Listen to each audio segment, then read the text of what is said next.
Welcome to this year's first DLI webinar. We're calling this our summer webinar. We're doing them seasonally now.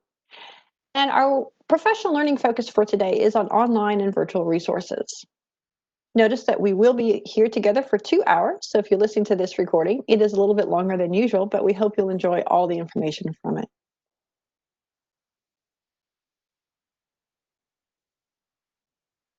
Today's agenda is fairly straightforward.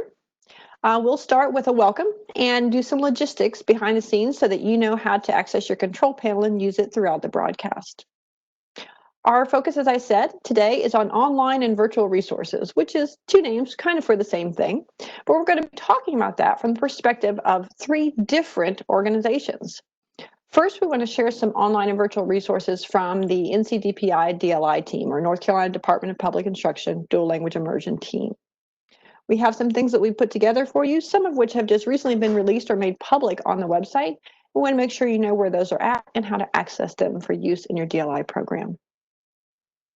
Then we're going to hear from 2 different districts with our guest speakers. First, Dare County Schools out on the coast, and then second, Union County Public Schools in the Charlotte area, so much further west than Dare County. After that, we're going to talk about PD, or professional development for DLI educators, and what's coming up. And then we'll end with questions and wrap up. You do have access to a control panel and different functions throughout, and we'll go over that here in a moment.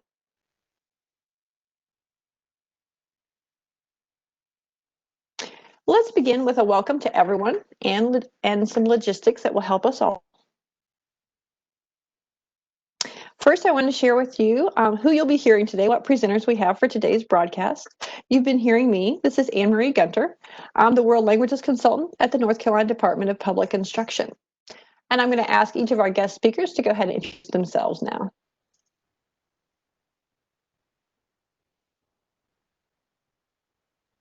So this is Donna Mantor-Anderson, also DPI, ESL Title III, and co-lead for the language immersion at DPI. Afternoon, everybody. My name is Johanna Parker. I serve as the Director of Innovation for Dare County Schools out in the Outer Banks. Hi, it's nice to be with you today. My name is Donna Podgorny, and I'm with Union County Public Schools as the Dual Language Immersion Instructional Coach. Great. So that's who we are. And then to get to know more about you, we're first going to talk about the WebEx Event Control Panel. We are in a WebEx event, which is the webinar version of WebEx. WebEx is accessible online and via app, so you may be joining us on your computer, on a smart device, or even just on your phone. All participants, as you probably know, are on mute for recording purposes. That cuts down our background noises. You'd be surprised how sensitive our microphones really are. And then your control panel on the side displays several things. I've got a quick screenshot of a control panel there on the right-hand side. It tells you right away who the host or speaker is. I'm just represented by my initials, Anne-Marie Gunter, or AG.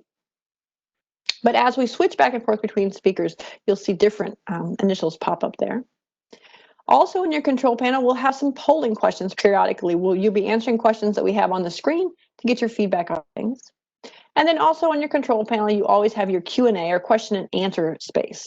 When you type a question in there or a comment, we will be able to see it here on this side as panelists, and then answer that question. And that's so that you can type us a question about what we're presenting about, so that we can answer it for everyone, maybe. Or if you have some other individual question, you can also type that in there, and we'll always get to those questions as soon as we can. We do sort of reserve the right that if we see a good question that we say, well, we'll save that for later to make sure we can all answer it. We may do that, but we want to get your questions answered. And as I said, have a little bit more of a discussion as we go with our guest speakers in particular. On your control panel, you have some buttons at the bottom. And if you blow those up, again, those are quick ways you can get to these different things if you need to. Notice the one that's probably most important is the little blue button. It goes right to your Q&A on your control panel or within your smart device or app layout. So be aware of where that is. Also, depending on how you're linked in, if you're on by phone or you want to look at your audio, that's the black button all the way to the left. It has a little phone on it. The one in the middle between that and the Q&A is the participant button. The one on the other side of the Q&A button is it has 3 dots. So of course, that means to us online that there's more information there. So you can click on that and get to some other things if you need to. And then finally, the little red button with the X on it at the end is what you'll hit when you're done today and we exit out. So let's find out a little bit about you today and what your goals are for being here. So why did you join our broadcast today? Is it because you want to access professional development for DLI? Is it because you want to earn 2 contact hours for license renewal? Is it because you want to gather information to share with your program, team, school, or district? Did you want to learn about resources for this school year? Did you need to ask a question about DLI programs or policies? Or did you just want to connect with other educators across North Carolina and beyond? I'm going to go ahead and run the poll question. And again, once it's there, you should be able to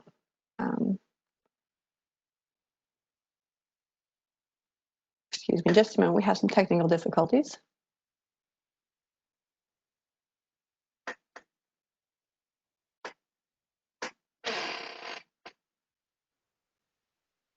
All right, there we go. All right, I've opened the poll, so it should be in your control panel. And you should be able to click the answers. It is a check all that apply for why you decided to join today or what are your goals basically with us today. So I can see you clicking through.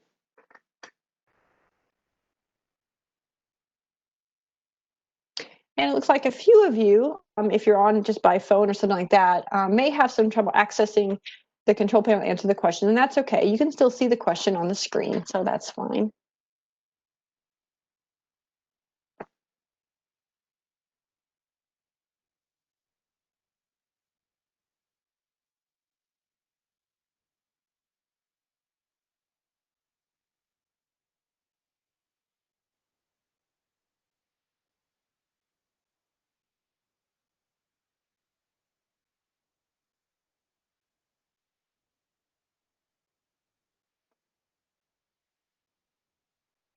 All right, that looks like it for our poll question. I'm going to go ahead and share the results so you can see them. And again, they'll appear in your control panel. So just take a look there. It looks like from our results that most of you are here to learn about resources for this school year. And that's always a great thing to do, especially here at the beginning. I told you this was our summer webinar because technically it's still summer, even though we have started September. And we're happy to have you here to learn about our new resources and to ask questions about those and to tell us what can even help you more this school year. We also have a fair number of people who just want to access professional development for DLI, for dual language immersion. And that's one of the reasons we do this series, is to make sure that we have professional development that's particularly aimed at the needs of our DLI programs across the state. Some of you are here to gather information to share with your district, your team, your school, your program, and that's great. This is a good time to remind you that the things that you see here today, the slides and the recording of this and the links and so forth, will be posted on our DLI webinars page, so you can download them and use them yourself. You don't have to recreate anything or try to grab screenshots or anything like that. All of these materials will be available to you approximately 1 week after the broadcast, but usually we get them posted a little faster than that. It also looks like we've got some people who want to earn 2 contact hours for their participation today. Everyone who attends the live broadcast and actively participates, does things like our poll questions and is engaged in the Q&A, can earn a certificate. That certificate is sent via email as an attachment, usually within 2 weeks of our broadcast, so look for that. Also, we have a few people who just need to ask a question today about DLI programs or policies, and that's great. You've come to the right place.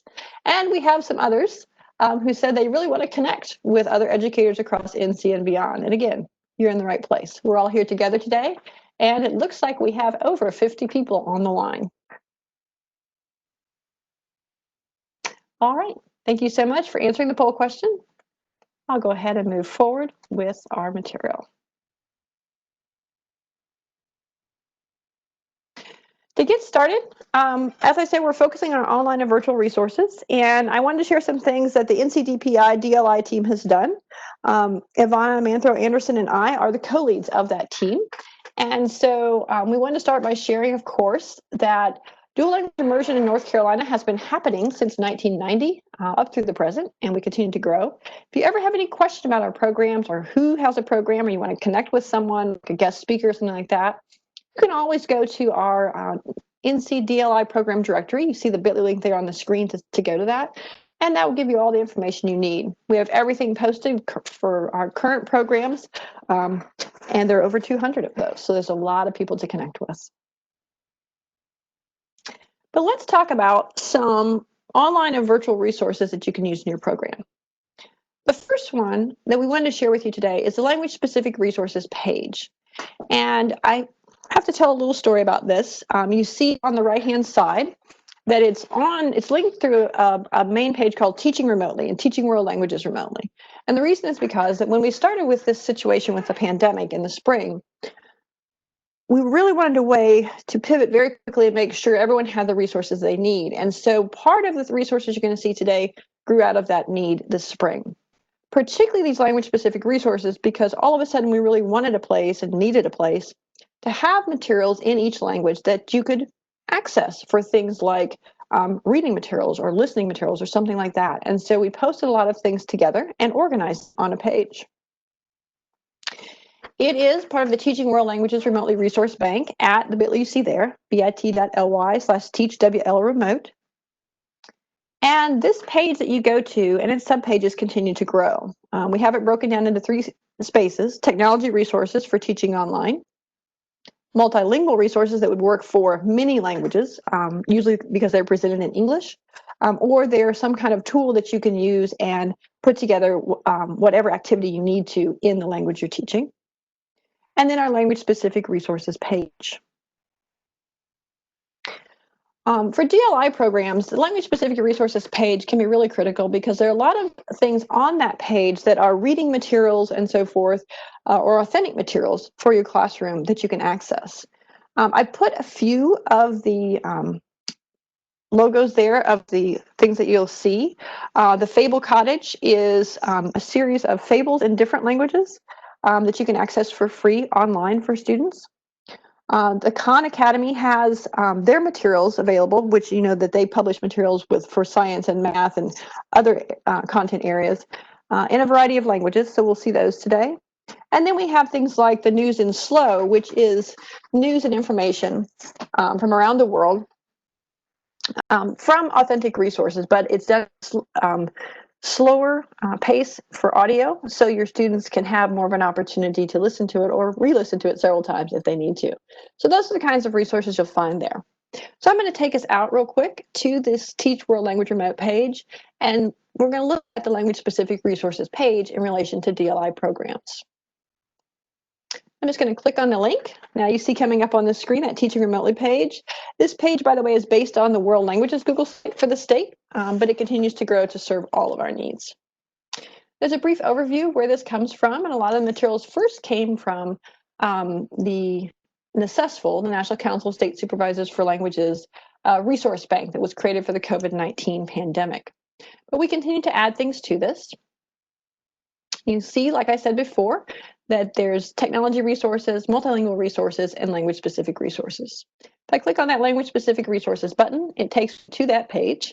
And I'm proud to share with you that we have resources for all of the languages currently being taught in North Carolina, 18 of them. And so what you see here are links to those for each language. So I'm going to scroll down through. You see that these are just simple drop-down menus. The first language I come across that is a DLI language in North Carolina is Cherokee. So if I click that, you can see that we have 3 different sources for Cherokee that people can access and get information about using in their classrooms. Our second DLI program language is Chinese. That's on here. And again, there's a number of things that are here, including things like for AP Chinese for our older learners in DLI. We also have things like I told you about, the Khan Academy. There's even the New York Times in Mandarin and some other things available in Chinese that you might be interested in.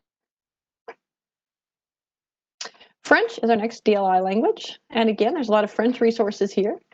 This is one of the places where we have the Fable Cottage, as well as other fairy tales and French children's stories if you've got young learners in French. Khan Academy here, as well as some other materials. We also have German programs in DLI. You see that here. Again, a number of resources.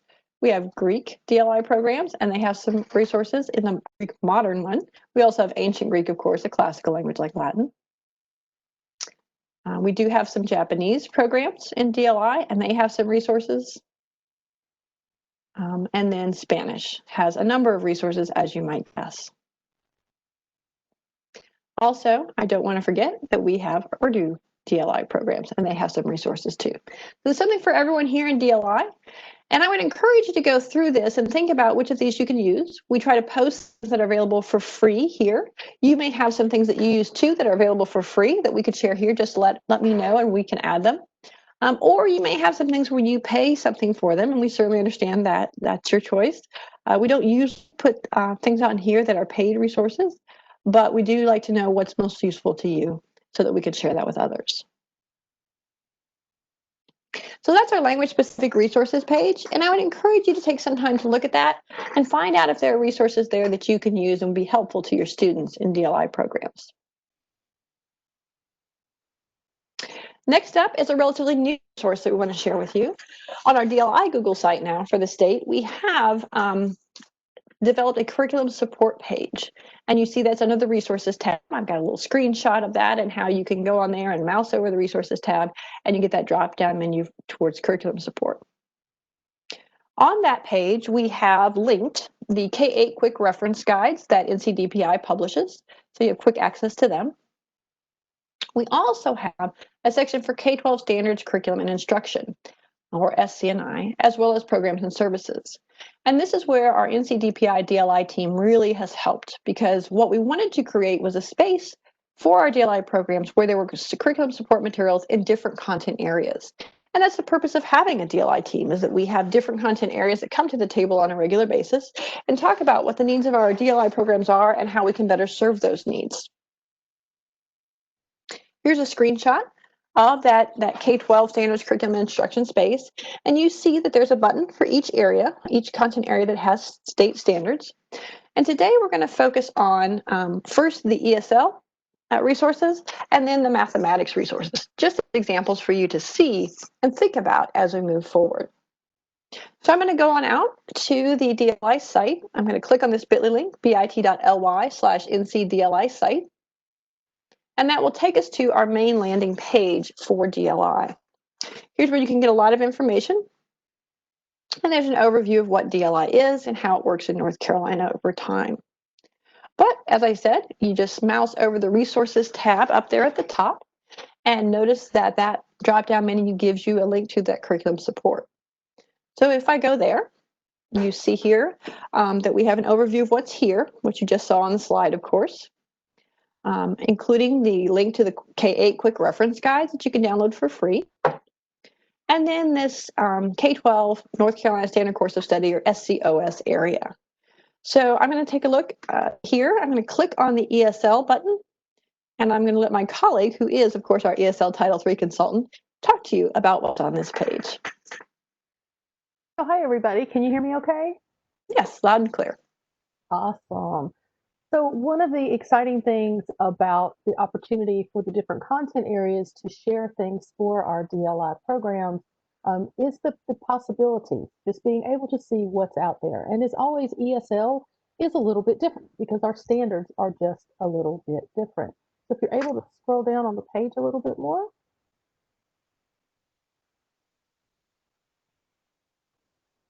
So as we were working together to put together this page, we know that in our two-way programs especially, we have hopefully a 50% male population, but even in our one-way programs, they're going to be English language learners.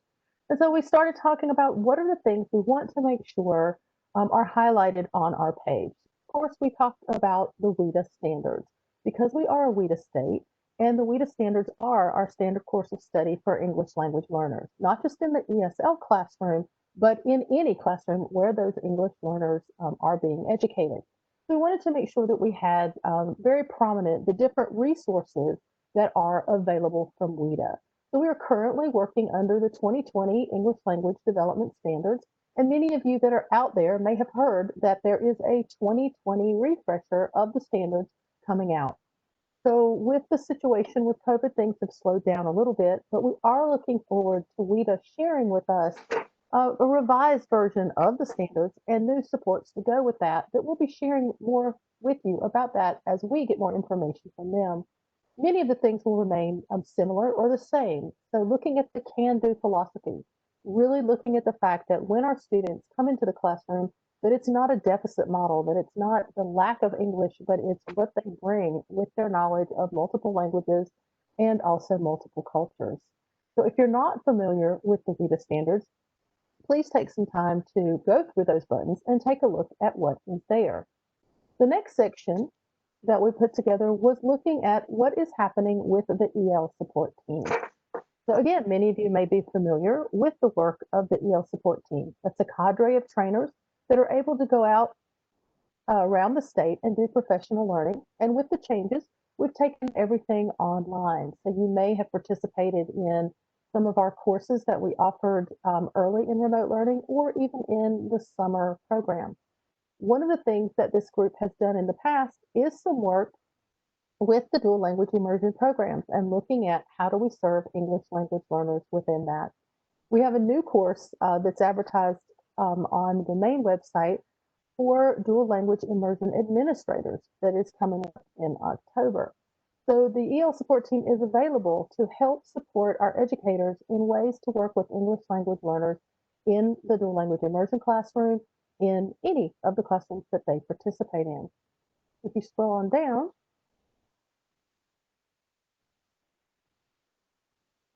we do have links to the language diversity briefings in North Carolina, which is a way for you to take a look at sort of a heat map of North Carolina, as well as read the information on what languages other than English are spoken.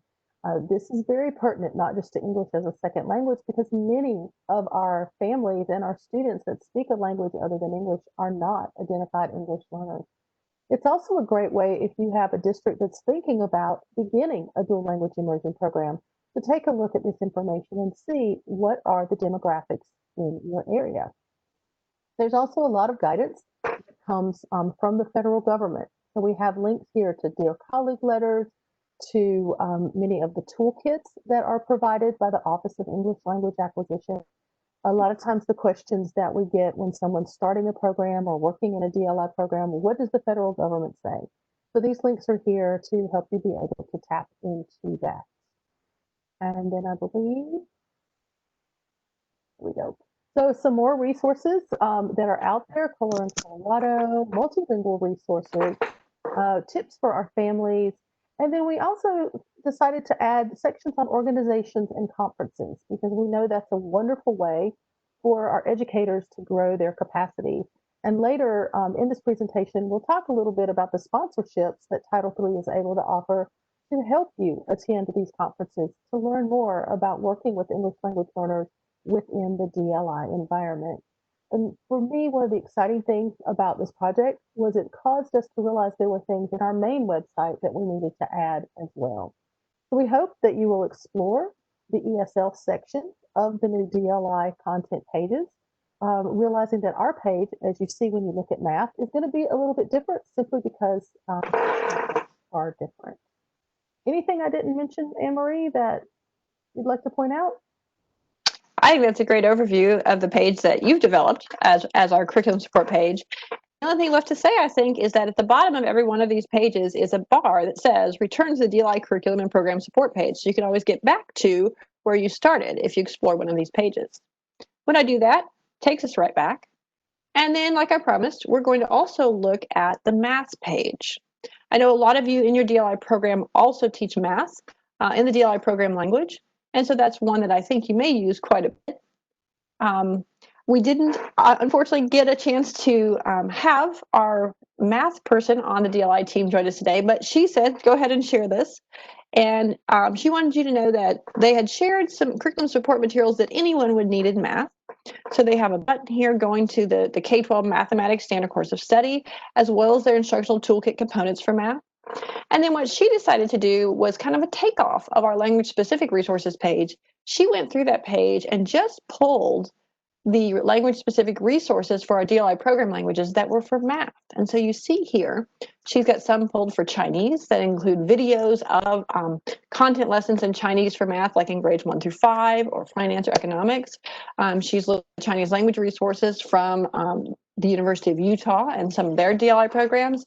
And she's got a link to the Open Culture Language textbooks that have some information you can use.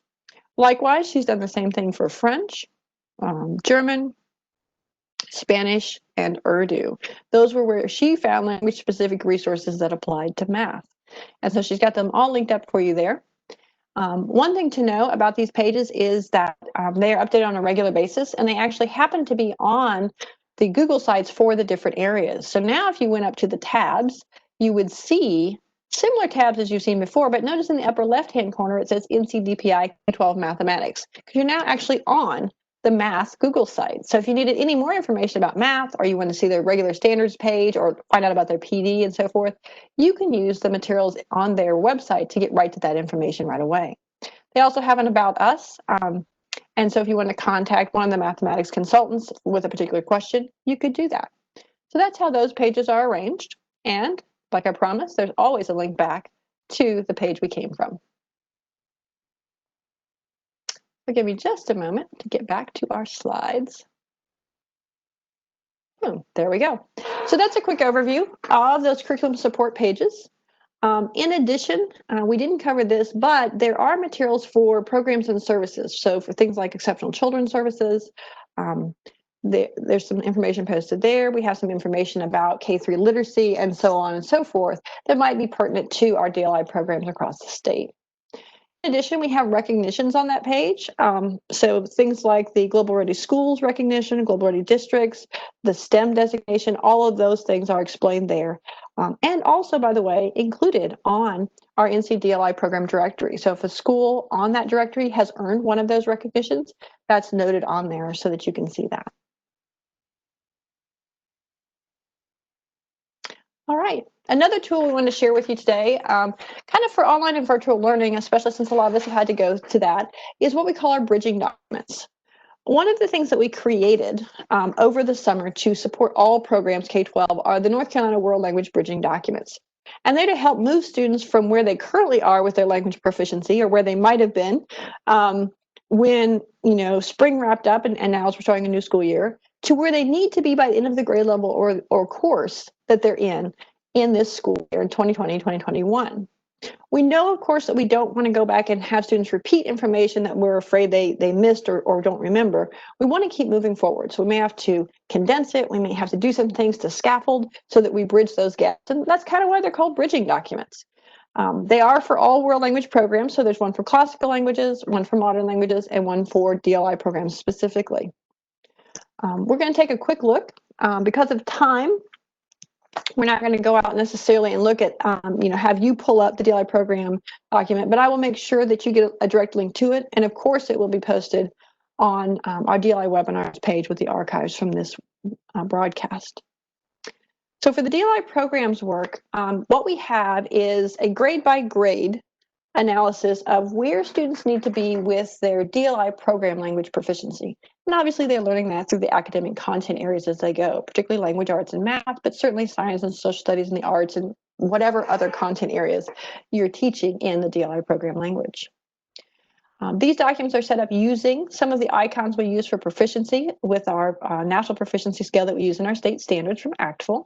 And so you see the parrot for kindergarten, grade 1, and grade 2 here. And notice that there's an I can statement that goes with each type of communication or communication mode. And those icons you see for that up at the top are linked to a national document. So you see we have interpretive communication, which is things like listening, reading, and viewing. We have interpersonal communication, which is where people are exchanging information informally. We have presentational communication, which is a formal speaking or writing. And then we have, for culture, investigate and interact. And so when we think about cultural competence, particularly our DLI programs, these statements that you see here describe where students should be by the end of each grade level in a DLI program.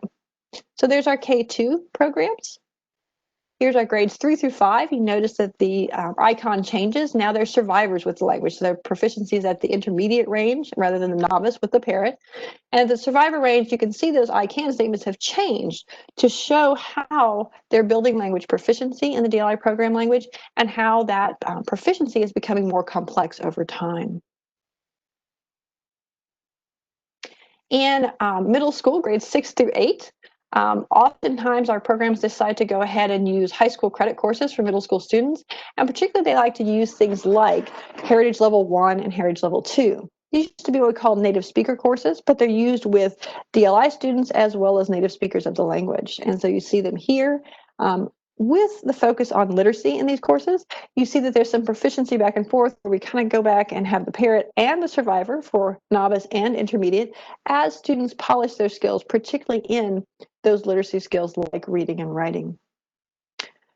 As students continue on, placement in high school is important, but students will probably eventually segue into things like a level 3 course for the language, their level 4 course where they could be also doing IB and they could earn their or meet the requirements for the global languages endorsement on the world languages side at the level 4. Then they can continue on to level 5 and beyond. So that might be an AP course or IB. So you really get an overview of K-12, where your students are at and where they're headed. So again, this is just another resource that was developed particularly because we have so much remote learning going on and a lot of concerns about how we continue to scaffold learning. So this is a guide for teachers. All right, well, that's the end of our section. We want to ask you now, which of these resources that we've just talked about will you or do you already use? Do you think it'll be those language-specific resources page, the curriculum support pages under the resources tab on the DLI website, or the World Languages Bridging document for K-12 DLI programs? I'll go ahead and set up that poll so that you can respond to that. Also, be thinking about what questions you want to ask about these. As we move into the discussion section for this part of the broadcast.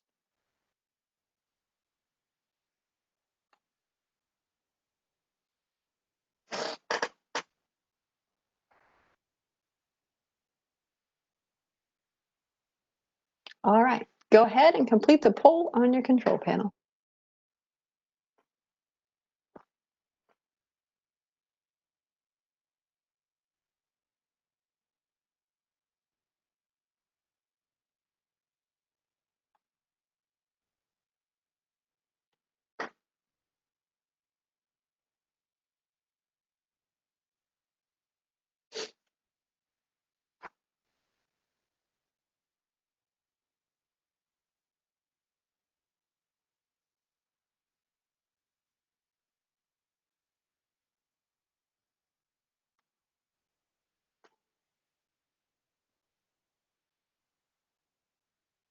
Remember, to get credit for today, you do need to participate actively in the polls. We have about 10 seconds left for you to go ahead and answer this question and get it documented.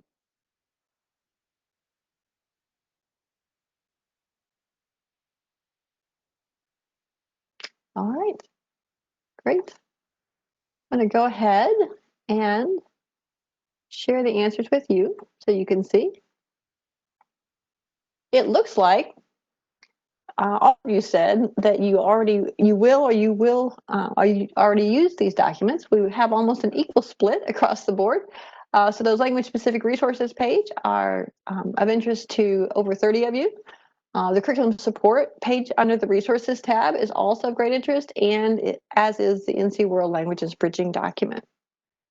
I do see one quick question here that we maybe can answer for everyone. Actually, two quick questions. People do want the bridging document.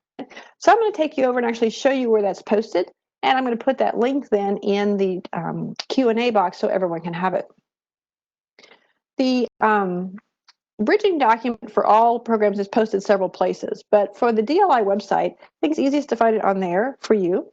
It is something that we shared in the webinar series that we started in July. And we have got it posted for today, as you see here, and from the archive. So if I just click on that, it's actually posted as a Google Doc.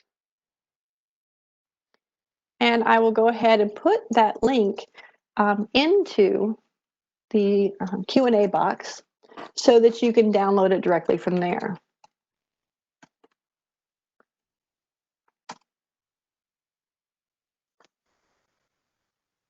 All right. You can see I posted it there. You may have to go ahead and copy that URL or web address I put in there to get it. But once you get there, you can easily just download a copy. It is just in a Google Drive, as are most of our handouts, by the way. They're just available through the Google Drive. Notice mine, put it in the bottom left-hand corner, but then you've got that as a PDF, and you can use whatever piece of it you need to help guide your work and to think about where your students' proficiency needs to be by the end of this grade level or the course that they're in currently in your DLI program.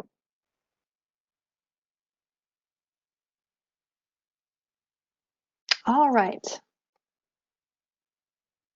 So let's wrap up today with some discussion. What other questions do you have about the resources we've just shared or that you'd like to ask NCDPI DLI team? Go ahead and put them in the Q&A box and we will get to them.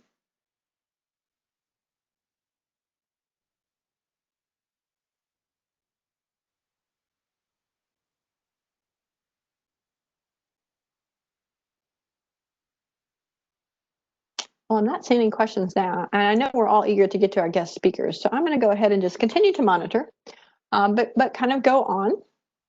I know you have your the bridging document link to that, so if you're looking at that, that's great too. I'm going to hand over now to our colleague from Dare County Schools. Give me just a moment to give her the controls so that she can manage her own slides.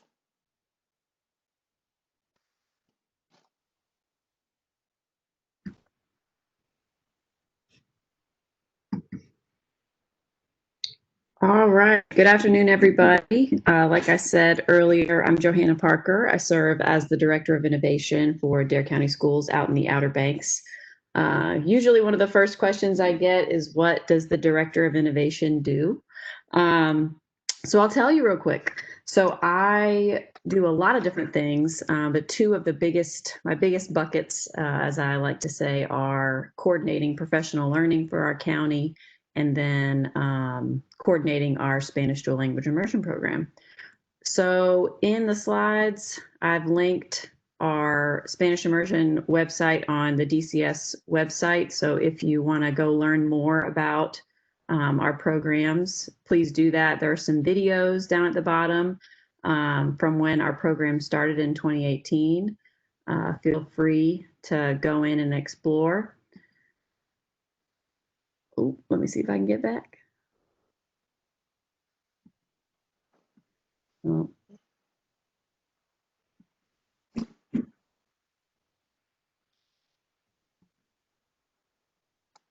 Hang on just a minute. All right, I'm trying to exit, but it's not working. Just have a small technical issue. It's no problem. There we go. Perfect. Thank you, Emery. All right. So a little about DARE. There we go. All right. So we launched our programs in 2018, so we are relatively new. We are currently the only district in North Carolina where Spanish dual language immersion is an option at every elementary school. So we have 5 elementary schools in our county, and there are programs at each school. So it's really awesome because we're going to have a pretty large cohort of bilingual students really across the entire county.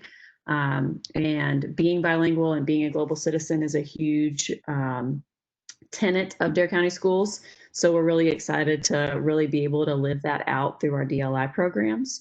Currently, we have 3 programs that are 50-50, so partial immersion, and all of our programs are Spanish. We have a cohort, K3 cohorts at Cape Hatteras Elementary, down on Hatteras Island, Nags Head Elementary in Nags Head, and then Manio Elementary on Roanoke Island. The size of the cohorts and then the number of students really depends on the size of the school. And then we have full immersion programs at Kitty Hawk Elementary on the north end of the sandbar, and then First Flight Elementary in Kill Devil Hills, actually near the Wright Brothers Memorial. So currently all programs are K3 except for First Flight. First Flight's program started last year with the kindergarten cohort, so they have 2 groups that are behind everybody else. And And then our oldest group is currently in 3rd grade. All right, so a little bit about how we did things in DARE. The program models were really decided based on student demographics and then community input. We have partial immersion at certain schools and then full immersion at other schools based on really the number of ESL students and native Spanish speakers. So we, for the most part, really tried to put 50-50 programs in schools where there are a high number of Spanish speaking and ESL students so that we can best serve them. And then parents also, honestly, in 2018 when the program started, they got to weigh in. So it wasn't like American Idol and we took the highest vote by any means, but they got to give input. And that was, honestly, I'm gonna talk about that in just a minute, but that was a huge part about why we believe our programs have been very successful, is because the community, parents, everybody was very involved in the decision-making process. How we staff, this is always an area people are curious about, we have bilingual in Spanish language and English language teacher teams. So we do a little bit of both. So in some of our schools, we have a bilingual educator that if it's a 50-50 program or 80-20 or whichever, for which grade level, that one teacher will switch languages. Or if we have 2 cohorts of students, we will have a Spanish language teacher and an English language teacher, 2 cohorts of kids that switch. We use Participate Learning. We partner with Participate for our J1 visiting educators. They are wonderful support and we really, really appreciate them. And we also have some traditional hires, and then we have local bilingual teacher assistants in kindergarten and 1st grade. Then our 50-50 programs, we do a daily rotation. So English day, Spanish day, rotate back and forth. We really, and this was especially before COVID, do a lot of community events. So starting really at the beginning of the school year, we will do walkthroughs where parents and even the community can come in and see how things work in immersion. It's mostly for parents, but we will also have preschool families come and just see how immersion works. And really, we think that has been especially helpful. And then we also do community events with local groups. So one of the really cool things we did our first year was we partnered with a local outreach organization, and all of our immersion teachers came, and we all had a huge potluck, and it was all our different teachers, community members, parents, kids playing soccer. It was so much fun. And we hope after COVID, hope to get back to doing those things in the future, or they may just look differently and we do it virtually.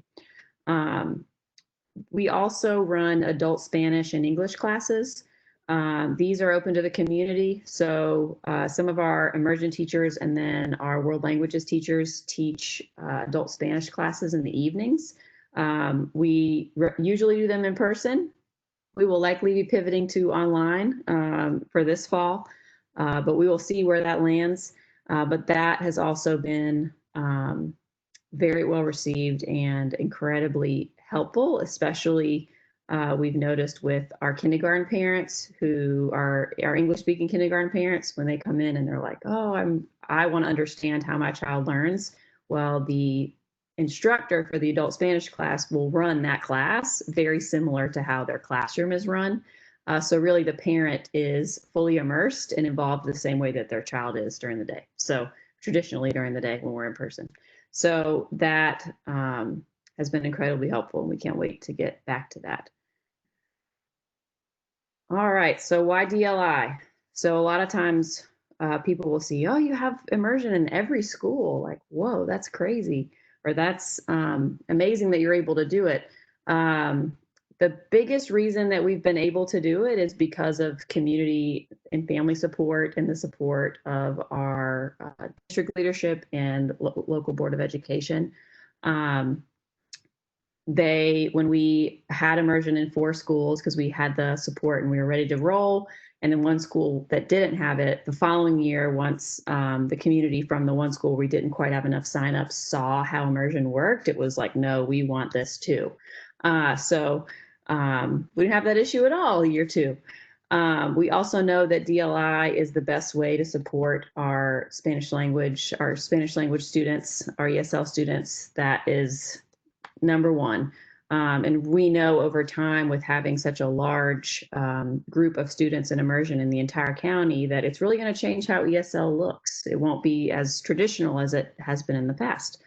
Global education is super important to our families. Something really interesting that came out of one of my colleagues, he was working on his dissertation about immersion, and he came to some of our community events and did a study with our parents and had them rank like reasons why they signed their children up for immersion. And the number one reason that parents chose immersion for their child is to be exposed to people from all over the world, to be globally aware. Like that was the number one reason over being bilingual, which we thought was so interesting. And then, of course, being bilingual is a superpower.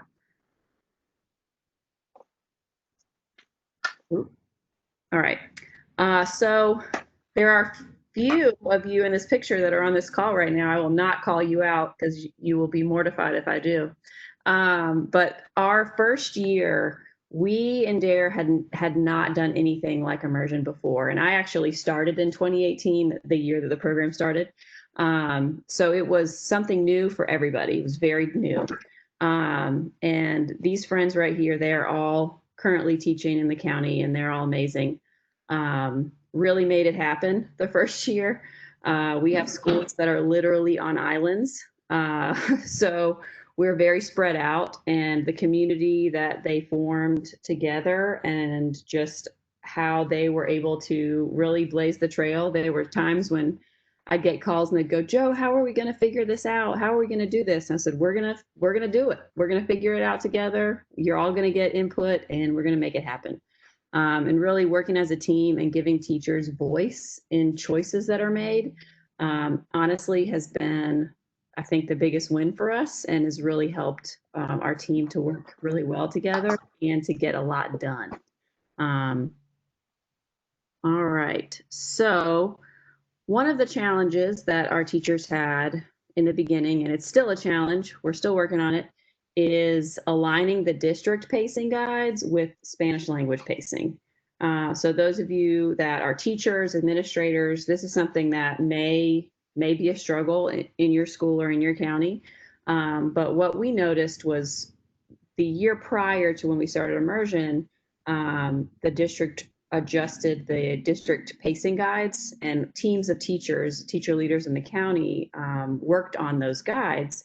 And then when immersion came in, it was another change. So we had immersion teachers that were new to the county looking at the pacing from the county, and then along with the Spanish language pacing curriculum, which is provided by Participate Learning, and trying to put all of that together and do all of that. And planning was taking them so long, which some teachers in here, you can raise your hand if you want, but you may be going, yes, that was me.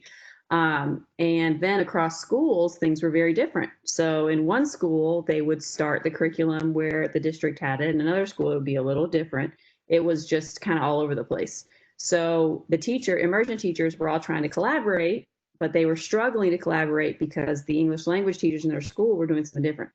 So it was really hard. So what we decided to do, I did some brainstorming with John Valentine in Georgia. He's a foreign language director in Georgia, and he was like, the best thing you can do is give teachers time. I was like, all right, so that's what I'm going to do. So we started with that idea, and we built into our budget to give the teachers, our DLI teachers, time to collaborate and actually sit and take the district pacing guide and the Spanish language pacing and put it together in one document. That is a working document. It still changes, so that there is a thematic guide for the year. So we know, especially with 50-50 programs, if thematically, there's a flow between the English language and the Spanish language. Children are going to latch onto that, and it's going to be a lot smoother versus if they're going from one room to the next room and learning something totally different. One room, this is not a great example, but maybe one room they're learning about the Arctic Circle and they go next door and they're talking about parts of a plant, and there's nothing that links those two things together. So as much as possible, we took the social studies and science standards from each grade level, and that's what started it. And then teachers built out from the district pacing and Spanish language pacing how to plan the year thematically. And that has been very helpful. So I'm going to show you one of them. And Johanna, I just want to break it for a moment. We've got a question that really I think we can answer right here as you're getting ready to show this example. The question came up about the K-12 DLI bridging document. And the question was, is there somebody working on developing a more specific document with the grade level expectations of language learning? And the answer to that is yes and no, because at the state level, what we want to provide are support documents like that bridging document you saw that gives you the overall, like for each grade level or a grade span or a particular course. And then it's your decision locally how you want to further develop that. Like, for example, if you want a local pacing guide that all of your teachers can build, kind of like Johanna has just described for us, how she got her teachers together and let them work and build that thematic focus over time with the curriculum they had from the different content areas that they were teaching in the DLI program language and also in English, right? And so there's some back and forth there. So those materials that you see us using, like the K-12 DLI bridging document, or we actually also have curriculum writing documents that are for each grade span in DLI, or the courses that you saw in the bridging document, like the Heritage Language 1 and 2 courses, or the level 3, level 4, level 5 courses that you saw as part of the secondary continuation sequence.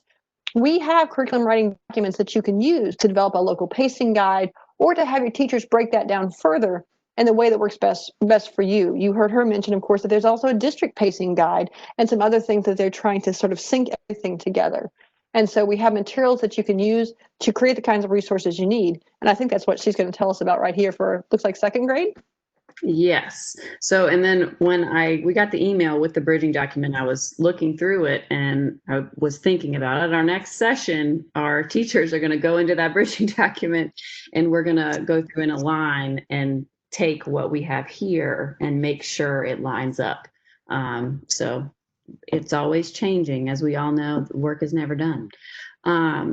So in here, we took the English guide and then basically took it apart. And teachers did all of this work. So I did not do this. I edit and check it and look at it, but I did not create this. Our teachers did. And I really think, especially for administrators and district people that are on here, that is the gold right there. The teachers have to get together and you give them the basic framework, the basic ideas, and then let your runners run, as I like to say. And that has really given us a lot of really rich information and really helped teachers collaborate a lot more smoothly than I think it would have happened organically. And we have a curriculum team, so teachers that are interested in doing this work, they can opt in to do it. It's not a requirement that we make all of our immersion teachers do that. No. They opt in and do it. They get a sub for whatever the session is, and then they get fed. Everyone likes food. I'm trying to scroll. Here we go. So themes are up top. That's the guiding, what guides us. And then standards are underneath.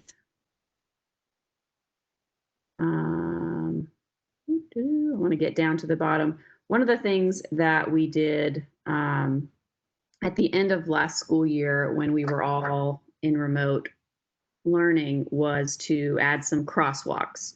So the teachers for 1st through 3rd grade got together and said, okay, or kindergarten through 3rd, rising 3rd, what things do we know in the end of 3rd quarter and 4th quarter maybe were not covered as well as we would have liked them to be if we were in person.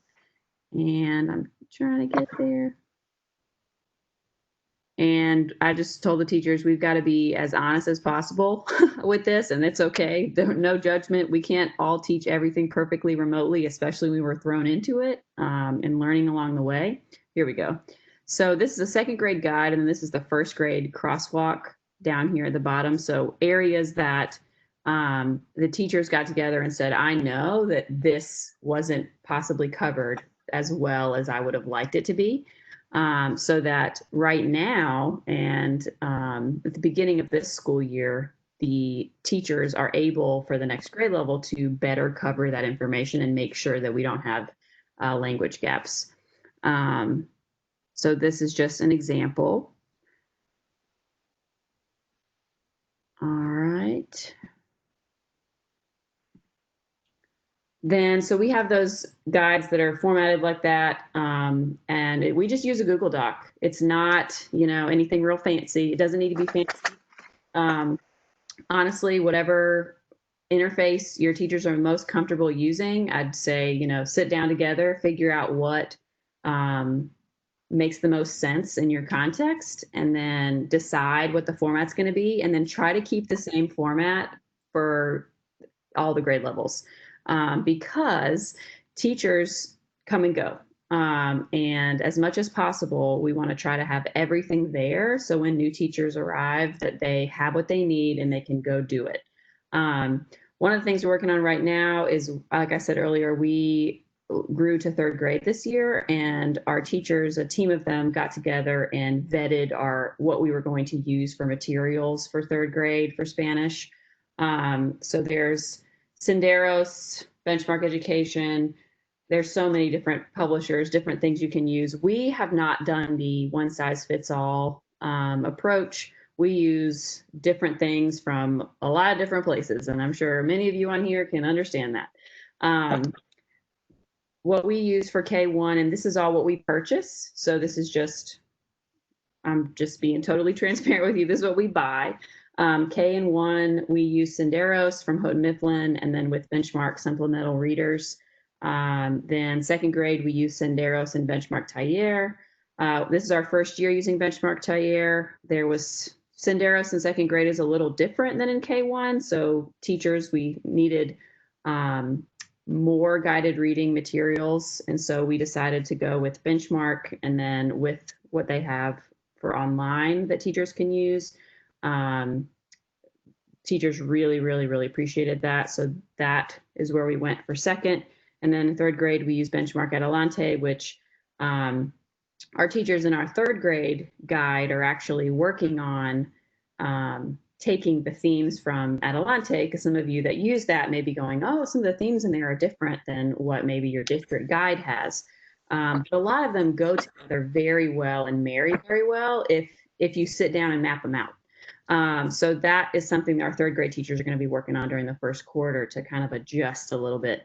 And then one of the investments that we made was a K6 guided reading book room from Benchmark that we have at every school.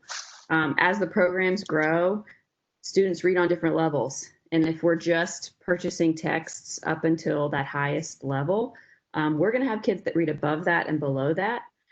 So as much as possible, we had teachers just borrowing out of each other's rooms for the last 2 years. But now we're going to have readers where they can go check them out and use them. And it'll be different texts that the kids probably haven't seen before.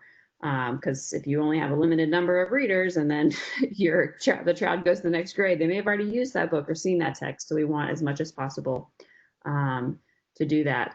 And then I see Jody's question about Senderos being no longer in production and available for purchase. I'm pretty sure that's true. That's one of the other reasons why we didn't use it anymore. And honestly, a lot of we were not super impressed with Senderos beyond first grade. But that's personal opinion. All right, so remote learning and beyond. So as we all know, immersion is best done in person in the classroom. Immersing students virtually is difficult. And I know Donna's going to talk more about all of that, and she has a ton of experience in a little bit right after this. So I talked about the crosswalks. We created those for 1st through 3rd grade. We didn't do them for kindergarten because this is their first year anyways. And that so that we could address all those language gaps as much as possible. And then if there are certain things that teachers are struggling to address virtually, we are going to do our darndest to get them done. Once we do get back in person, fingers crossed. So we in Dare County are operating under Plan C until October 23rd. So the first 9 weeks right now are remote. And teachers are virtually immersing students in Spanish as much as they can through whole and small group sessions. Our DLI team, those of you that are on here, you are all amazing. You are rock stars. We have teachers that have created YouTube channels that do Spanish language hour, and they're just online and kids can hop on and chat. They're assessing in small groups virtually. They are just rocking and rolling. So you're all amazing. We use for pre-K 5, we're using Seesaw as our learning management system. So that's what the teachers use. If you want to actually see some of our amazing teachers and students and community, if you click that link or you just look up Dare Dual Language, that hashtag, you'll see a lot of different photos. Here's literacy centers. This is from last Halloween, of all of our teachers. Great work. And then you'll see some of their accounts. We have a lot of teachers that are very active on Twitter, so you can see it, get ideas. Then, all right. So then the future of DLI and Dare in middle and high school. So we are planning now. I feel like I've been planning for what we're going to do in middle school since kindergarten, because so many people have told me since the first group was in kindergarten. So many people have shared that figuring out what you're going to do and how that's going to look is really important. So our goal is to figure out exactly what that's going to do over the next year and a half. So those of you that have lots of experience with middle and high school and how that's going to, what has worked well for you, or, cautionary tale, what you would say not to do, I might be reaching out to you. If you have any things you'd love to share, we'd love to hear it. We're really not sure exactly what we're going to do yet. There's a lot of different ways we could do it. But we're excited to get there and make it happen. And I really just share that because I think sometimes we have a misconception that everybody has it all together and knows exactly what's next. And we're still figuring it out. We've got the budget figured out and got all the numbers figured out, but really we want to make sure that the experience that we plan is the highest quality possible for our kids. And that takes time. All right. So, poll, I think that's next. Yes. So thank you so much for sharing with us, Johanna. You've got a lot of congratulations in the Q&A box that people were amazed by those online documents you've created and have your teachers continue to work with. A lot of admiration for that. And so as we're closing out and looking at other questions, we're going to go ahead and do our next poll question. Which part of this section that she was just talking about from Dare County was the most applicable to you in your role? Because I know we've got different folks on board today. We've got teachers, we've got administrators, I think we even have some parents and whatnot. So what was it? Was it the information about starting a DLI program? Was it the district approach to DLI that Dare County takes? Was it the Spanish language arts pacing guides and collaboration session information? Or was it the DLI remote learning details that she talked about? So once again, I'm going to go to the poll questions. Make sure we're set up to go. And then launch that poll so that you can share with that. All right, so that'll be in your control panel. I'm going to also take a look at our Q&A here.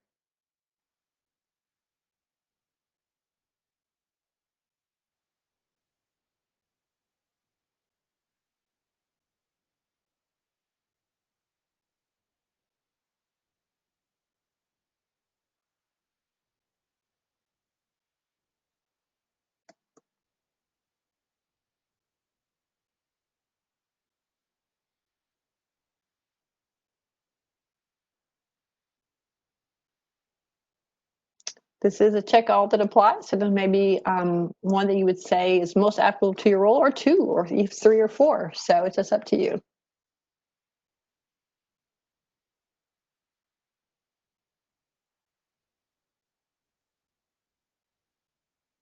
All right, 5 more seconds on the poll.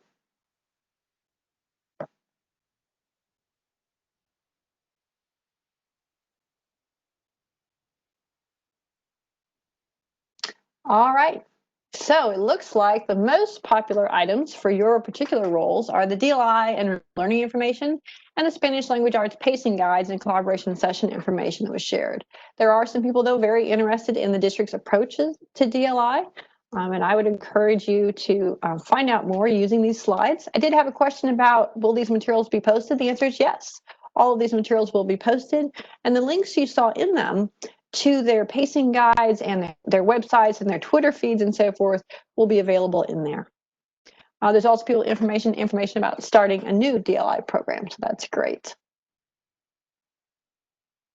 All right. Hannah, I think you can see the questions box. They're asking about, will the pacing guide that you've developed in Dare County be shared as well? Can you talk a little bit about your sharing and permissions that you have on your documents?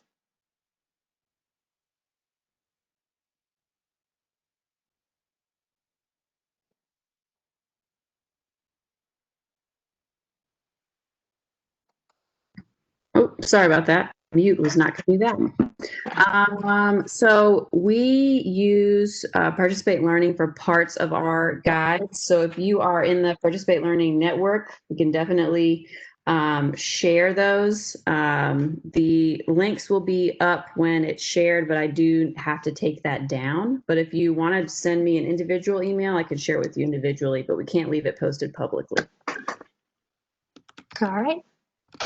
I also saw some questions about the curriculum writing documents that we mentioned that go along like with the K-12 DLI bridging document, about how you can use those materials to create your own pacing guides like you've seen her share in the Dare County presentation. Those are located, by the way, on the website. When we talked about the curriculum support materials and we looked at the ESL and math information that's linked, you can actually get to those by going to the World Language button there, because those curriculum writing resources are one of the things we have posted. So if you can't find them, just send me an email and I'll make sure I point them out carefully, but in the direct links maybe. But in general, they're up there. And so those materials to write your own pacing guides for your DLI program language outcomes are posted on the World Languages curriculum support page.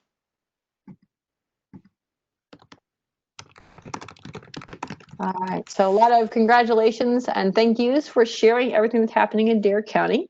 We definitely appreciate that and hearing about different perspectives. So speaking of that, we're going to move on now to our next guest speaker from Union County Public Schools. Give me just a moment to hand over the keyboard and mouse controls to Donna, and then she can do her presentation. There you go.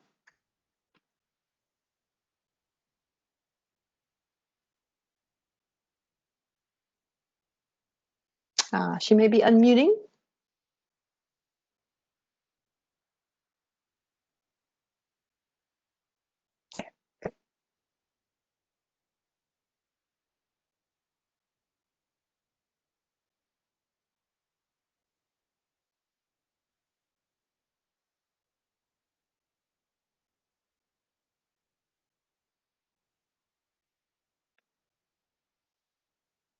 Hang on just a second. Let me see it.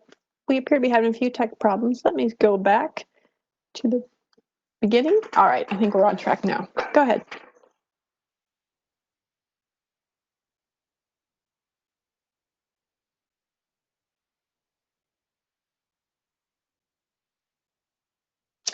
It seems like Donna may be having a few tech problems. We can't hear her yet, so I think she just needs to unmute unless her computer has frozen on her somehow.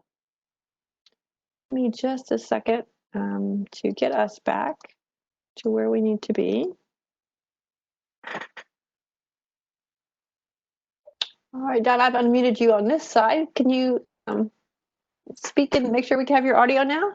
Yes, can you hear me now? Yes, very good. Perfect. All right then. Thank you for that help. My mute button seemed to go away. Okay. So anyway, it's wonderful to be with you, and I love getting together with people who love the language world, and it's just so much fun to hear about different programs. And congratulations to Johanna for all the wonderful things that are happening in Dare County. And as you hear my story, you'll realize that, you know, we're all working in very different programs with qualities, and so I hope this will add a little information for you to think about. I am the dual language immersion instructional coach for Union County Public Schools. And as is posted on the screen, you can see that our program started 9 years ago. So we're at a point where we're feeling very excited to finally have students up through 8th grade in some of our programs. There's a link there that goes to our website if you want to learn any more about our program. Let me tell you a little bit about it. Okay, so we're a school district with 53 schools, so we're large. We're outside the Charlotte area, and we currently have 20 schools that have immersion programs. And so as you can see on the screen, we have 2 elementary programs that have Mandarin, and they are from kindergarten through 5th grade. They started as an 80-20 program, and they are one-way immersion programs. We have 6 schools that are currently, they've completed the 5th grade as of last year. And so those are our K-5 programs that started as 90-10. And they then become pretty much 50-50 by 5th grade, and they're one-way immersion also. And then the year that I joined the program was, now I'm starting my 4th year, but 3 years ago, we started our first 2-way immersion programs. And those were in the schools that had a larger population of Spanish speakers. We have a 50-50 model. And so we have a roller coaster model where there is an English teacher and a Spanish teacher. There's usually 2 cohorts, 2 classes of students in each grade level in those schools. And we did get to the point where now in the one school in 3rd grade, we do have one teacher who is the first time we've ever had it happen in Union County where we have one teacher teaching 2 languages because we have 3 classes that rose through this school to 3rd grade rather than 4 that began in that school.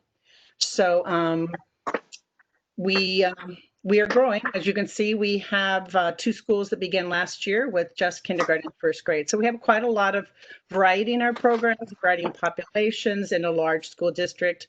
Our new superintendent is very proud that we now offer dual language immersion in every cluster in our district, and we have 9 clusters. So that gives everybody the opportunity to have dual language instruction, either to support their home language and add English, or to learn a second language because English is their home language. So let's see what else we have. Oh, but stopping there, I want to point out that I am very lucky that we do have a director that supports dual language education. She's a former Spanish teacher and totally understands it. But on the left-hand side, you'll see a picture of my colleague. This is Andrea Barbosa. So because we do have so many programs, we do have 2 people that are dual language coaches in the district. I'm the little one on the right, and that's Andrea on the left. So thanks for stopping, going back, Anne-Marie. Okay, and this tells you a little bit about our programs. We do introduce English in kindergarten in the Mandarin programs, and if any of you offer Chinese, it's always the question of when do you start teaching Pinyin, and we start in grade 2. And in our Spanish programs that are 90-10, we start with English in the 2nd grade, and we have a separate English language arts teacher that receives those children and has them for her portion of the English day. And in our 50-50 programs, it's what's called a roller coaster. So today I might start in Spanish, but I end in English. And so tomorrow morning I will start in English and I will end in Spanish. And then the content also in those 50-50 programs, it's split by content. So it's not A day, you have all content areas in one language, and B day, you have all content areas in the next. It's a split content and a split day. And in Dare County, we have almost entirely guest teachers. They're on J1 visas, and we have been working with Participate Learning for a number of years for both our Mandarin programs and our Spanish programs. And so, as Johanna said, you know, planning for middle school is super important.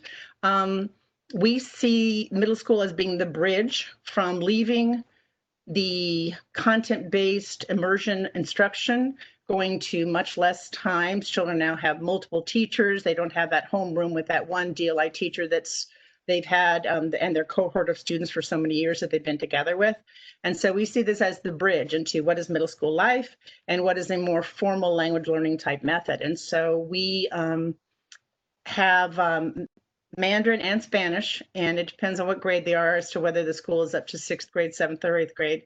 And we are using a curriculum from Participate Learning that focuses on global competencies and the Sustainable Development Goals from the United Nations. And that's our middle school program right now. And it's a world language credit.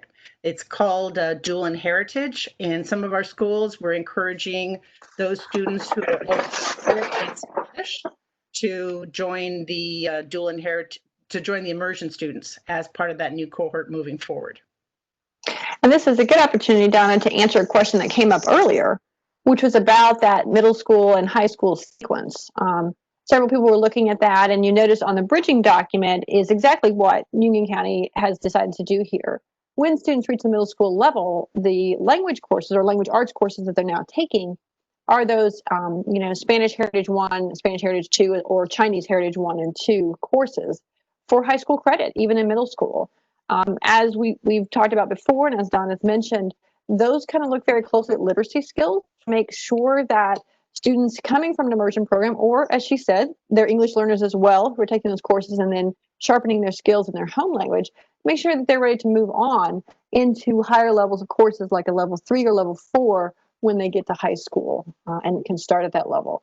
We had some questions about the sequence, but it's always good to make sure that students' proficiency continues to build like this, so that you're not having immersion students, for example, starting over again, let's say, in a Spanish 1 or a Chinese 1 class, when clearly they're ready for more when they reach middle school and continue their sequence. Thanks, Anne-Marie. And that kind of addresses the question in the chat box about Spanish 1. We don't think that Spanish 1 would be appropriate for a native speaker in general or for a student from immersion. And so it's really a really good fit to enter this course that's called Dual and Heritage. Anne-Marie mentioned the literacy focus, the reading, writing. And then the other thing we're making sure that's very important is our immersion students do not always have grammatical accuracy. And so this is our chance to take their strong proficiency skills and work with their grammatical accuracy so that they do well in the high school courses. So thank you. Good comment, Anne-Marie. Yeah, and I do see another question real quick about this high school credit for middle school students. About, when do middle school students start earning high school credit? And the answer is as early as 6th grade if they want, and if their sequence is set up like that.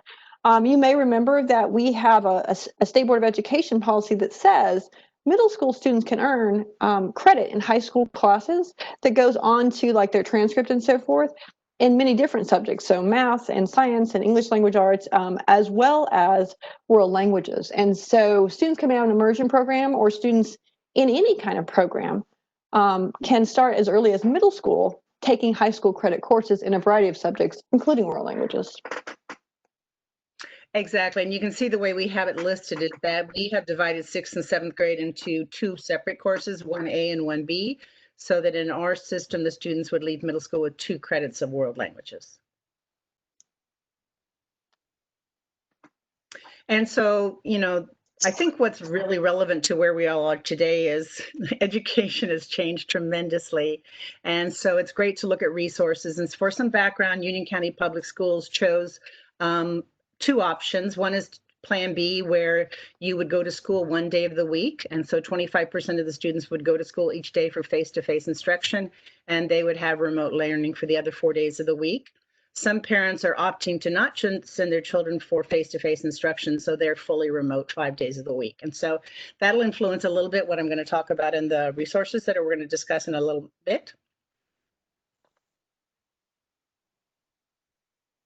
So to give a background as to why we chose resources or how we make our decisions, our district literacy model is not one where we follow a basal reader, where all teachers are using the same book, or we've imposed a certain reading textbook or publisher on any of our schools. And so we're very highly standards based, and we've been using the Lucy Calkins Readers Writers Workshop model very heavily for years.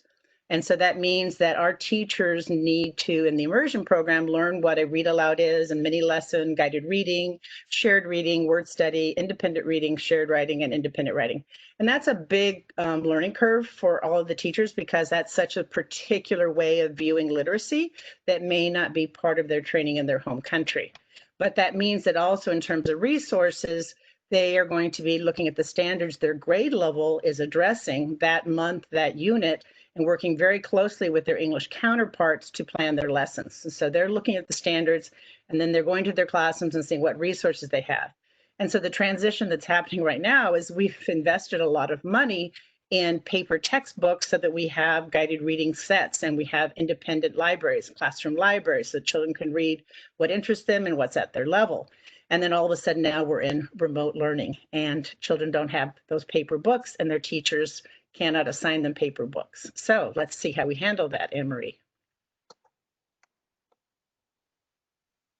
What I want you to get out of this is that hopefully you'll see that I've identified some resources that maybe you're familiar with, maybe you're not. Some of them are free, some of them are commercial. I just thought you might be curious as to what we had bought, so I've listed them. And some of them, are things that we are learning from crowdsourcing. And I think it's really powerful right now that we're all collaborating, because I think that's the way to survive where we are. We're doing some drastic changes in education right now. And so whether it's a print resource that you need to get to a child who's in fully virtual at home learning and never comes to school, or it's a print resource that you need to print out, or whether it's digital because now you need interactive activities because your children are not face to face with you. That's what I'm trying to address in some of the resources I'm going to share with you. And this is just how we are handling this to fit our situation. So hopefully it's valuable for you. Thanks, Anne-Marie. Go ahead. So we are very much approaching this idea of sharing is caring. We have tried very hard to set up remote learning collaboratives, and we started the year, Andrea Barbosa and I, trying to work with our teachers to help them reach out, because in our typical situation, you might be the only third grade Spanish teacher at your school, because we are programs within a program. We don't have schools that are all DLI immersion schools. And so they're working with their grade levels. So what are you going to do when you're all by yourself and now you're responsible for literacy, math, science, and social studies? So we worked very hard to set up collaboratives of teachers working together. We tried to address what commercial resources we have or need, and we've made some changes with those that I'll share in a bit. We're really going on this motto that sharing is caring. And in some of the resources I'm going to share, you'll see that this is a worldwide sharing. It's pretty exciting where the internet is right now, but also this idea of COVID teaching and remote learning is going on around the world. And so there's some exciting resources out there. This is a great time to find out what people are doing and what they're sharing in other countries. And necessity is driving some of our collaboration right now. That's pretty exciting. We have a Google shared drive that we've had for a while, but this is our opportunity to try to fill it up and to get teachers to contribute to their Google shared drive. We ask every school to have a Google shared drive where they can share across grade levels so that when somebody leaves, there's still resources for the new teacher coming in. We know that our PLCs for dual language immersion, maybe the first grade PLC or the like, that they have a Google folder where they're sharing resources because teachers are creating videos for their classrooms. Teachers are reading books and finding activities that go with them. And so we have these PLCs, kindergarten Spanish, first grade Spanish, going on up, fourth and fifth we combine due to the similarities of the program. We have middle school PLCs, and then we have Mandarin PLCs per grade level also. And what's very important about the decisions we've made in our county is that our district has chosen Canvas as a learning management system. And so we have students that need to figure out, students and their parents need to figure out how to get to Canvas. Then we need to figure out what resources can we put in Canvas, how can they interact in Canvas to have a situation where learning is maximized. So let's go, Anne-Marie. What's the next one here? So what you have here are some choices that we had to look at when we were looking at resources. I think it's very important that we think of how we're going to structure our virtual classes by what is my input. And if you are fully remote and you don't have any live streaming, then you're probably doing some type of video. If you are doing some live streaming, you have more opportunity for controlling your input. But we know that as language teachers, chunking that input is so powerful and so important. And how do we do that in a remote environment? But we also know that our students need to practice. So one of the activities that I can create for practice that are maybe paper and pencil, maybe they're something digital. And then, of course, we have Spanish and Mandarin programs. We know that there's a lot of free resources out there, but they also have to say, what do we need to buy? And then, sometimes you want a printable resource and sometimes you want something that's digital because you're projecting it, you're making a video about it, you're accessing it, changing it, or maybe it's something that's a digital platform for the students. And so, Anne-Marie, can you open up that document at the bottom there to let us have a peek at that, something that the teachers can share? Okay, this is a link that you can write down and it'll be shared in our recording that you can access to. Basically, last spring, closed for school and began remote learning. Andrea Barbosa and I looked at creating resources. And so this is a list of free resources and they're organized by the content area because we teach in multiple content areas, but they're also organized by what I think of as input. What resources do I, the teacher, need to make, or what resources might already exist, the video, or that's an online book, or something that becomes the input. So what's my language input and what's as a digital resource? And then when you scroll down, you'll see that these are some of the free resources you can find. And the second set, as you scroll down, shows what would be the you do. If you work with the gradual release of responsibility, go ahead and stop there for a second, Anne-Marie. If you work with the concept of gradual release of responsibility, what is it that the teacher does? And then what is it that the students need to do?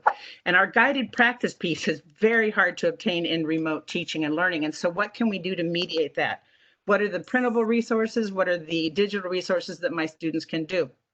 And on the previous slide I showed, I had a dot next to practice, because one of our challenges in immersion is how do I get feedback from the students on how well they did? So as you'll see, you can scroll down. This document starts with K2. It starts with what's free. You can have access to this later on. You'll see that there's some things that say green UCPS. I thought you might be interested in what have we purchased. Boy, it's hard to talk and not get a dry throat. And so the UCPS tells you what we have purchased. And feel free to contact me if you have any questions. As you scroll down, you'll see the sad reality that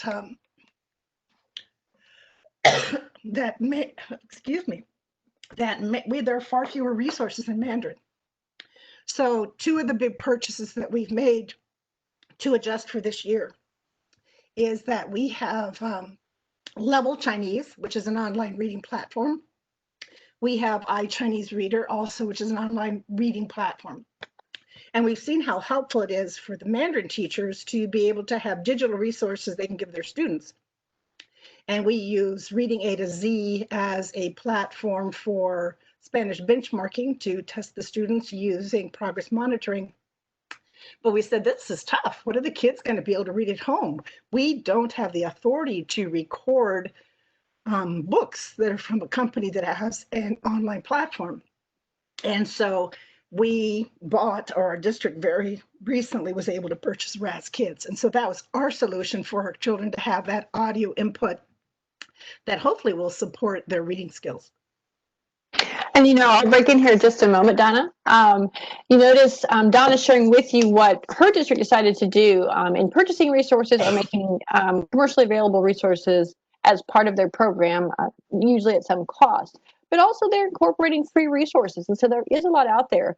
You may notice even at the page we're looking at, there are some resources that you saw on a language-specific resource page like the Little Fox for Chinese that they're incorporating into their DLI program here as part of their K2 work. And so it's a lot of sharing back and forth.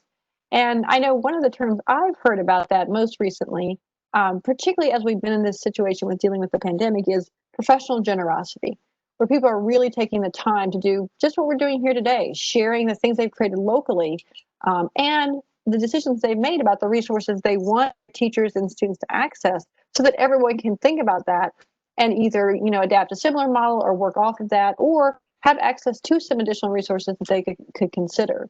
And so this is a really good chance to think about, what is freely available, what comes at some cost, what decisions do you make for your DLI program as you're trying to make sure they have the resources they need in things like language arts or math or other areas, but also how they have those resources if you are doing some kind of remote or online instruction versus face-to-face or some blended model. So there's a lot to think about there. Thanks, Anne-Marie, for that comment. I like that idea of professional generosity. That sounds really nice. We're saying sharing is caring because there's a heavy burden on teachers' shoulders right now. And I think the more we share, the more we learn, the better we go. So thanks. Let's go back to the slides here. I wanted to go back and just notice that it's a balancing act, figuring out what you need to do and what your choices are. And all of our choices are different. So there we are. And in the next slide, you'll see that I've tried to address that one of the powers of sharing, of professional generosity, is that there's so many crowdsourced, I call them crowdsourced collections these days. And so, you know, you may be very active in a Facebook group. You may be part of some type of collaboration in WhatsApp. You may have friends back at home in another country that are, you know, sharing resources with you because there's a lot going on, but it takes a lot of time. So that's some guy jumping into the dumpty dumpster trying to find the valuable stuff because it's very time consuming. It could be a full-time job just searching for resources. And then our biggest challenge, I think, is there's resources out there, but how are they going to be appropriate for the language learning that I need this week for my science lesson about life cycle? And so, you know, this is where we really narrow the focus. There's a huge amount of things out there, but how do we find out what's appropriate? And we know that as language teachers, it doesn't matter that I just found something. It has to be comprehensible. And when we're in the classroom, we're very good at scaffolding. And one of our challenges right now in remote learning is how am I going to do my scaffolding so my child, my student can understand what this work is. And then, you know, in our classrooms, we have a lot of interactivity. We have very short exchanges, small chunks of language, and we're just making meaning very clear. And so in remote learning, how do I find something that has a level of interactivity that will be powerful and make language meaningful? And, you know, that feedback loop is so important. That's how we adjust every minute of the day that we're teaching. We look at the kids' faces, we see who's answering, and then we can adjust. In remote learning, we don't have that feedback loop. So I think that's a challenge. So if Anne-Marie would click on this link, you'll have access to it also. This link goes to just some of the places that it's a kind of conglomerate of things. I listed here Canvas. If you're using Canvas, you know, you can go to Canvas comments and you can find resources that other people have shared out of their professional generosity. WordWall is a new app that has a lot of vocabulary games. It's a lot of fun, but they also have collections. Live worksheets is there. It'll grade itself for you. It's drag and drop, it's matching, it's got a lot of good stuff. You can have audio with it. That's an example where Andrea found that and shared it with me. Pinterest, if those of you are following any of the national world language things, Leslie Graham is a retired world language teacher who may not be sleeping. She's creating so many resources. You all know that Utah is a very long-standing program. They have a page for resources. Even little things like Bingo Baker sounds crazy, but it's a digital platform where you can play bingo online with your students. And then, of course, I couldn't miss not featuring Anne-Marie's documents there. So we've got all the things from NCDPI. And of course, there's Teachers Pay Teachers, which have become digital in these days. It's not just here's something you can print out or photocopy. The Chinese Language Association of Secondary and Elementary Schools are creating a lot of resources for their teachers to learn how to understand new programs. And I left there Quizlet and YouTube and Twitter. My Twitter account is there. I don't know if Anne-Marie can scroll down, but there's some Facebook groups. If you've never gone to Facebook groups, there people are so generous. People are saying, I'm overwhelmed. Can you help me with this? And there's so much happening there on Twitter and in Facebook and other groups. One of the two resources that I hope to learn a lot more about in coming weeks is Nearpod and Pear Deck, because I think they have a great capability for interactivity that we desperately need in our world language classes, because we are not all about deliver content and just the students have to do it by themselves. We need that exchange, especially if you think of interpersonal communication. So thanks, Anne-Marie, if you'd go back and we'll finish up my little section here. Those resources are easily accessible to you. I did leave at the very bottom of the other document a chance for you to share what you've done. And I hope you'll take advantage of that, because even with the people on the line today, if you would like to share what you've done by hitting this resource button at the bottom and going to the other one, there's a Google form where you can share resources and everybody can see the answers once they start filling it up. And please feel free to share it with anybody you know. So next slide here is just our poll. Was anything here valuable? Did it resonate with you? Does it mean something to you? Tell us, please, a little bit about which part of this section was the most applicable to you. And thank you, Anne-Marie, for driving. Appreciate it. No worries. All right, so which part of this section was the most applicable to you in your role? I'll open the poll. You can read the options that are there on the screen and tell us. You can check more than one, by the way.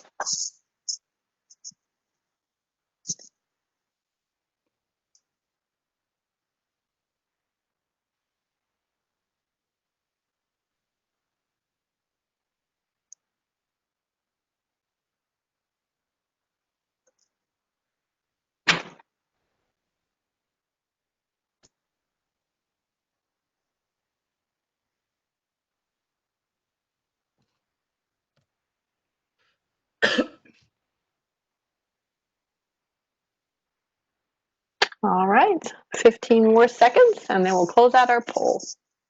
And Anne-Marie, go ahead and mute me if you haven't, because I seem to have lost the mute button. Oh dear. Okay, I can do that. No Thanks. problem.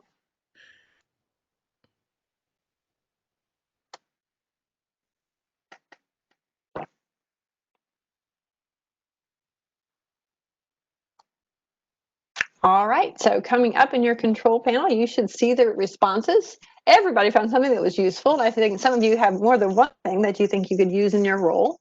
Looks like the most popular one are those free resources to explore later. We'll be posting those links and things like that so that you can explore that, share it with your teachers. They can share back through professional generosity, and we can all learn from that.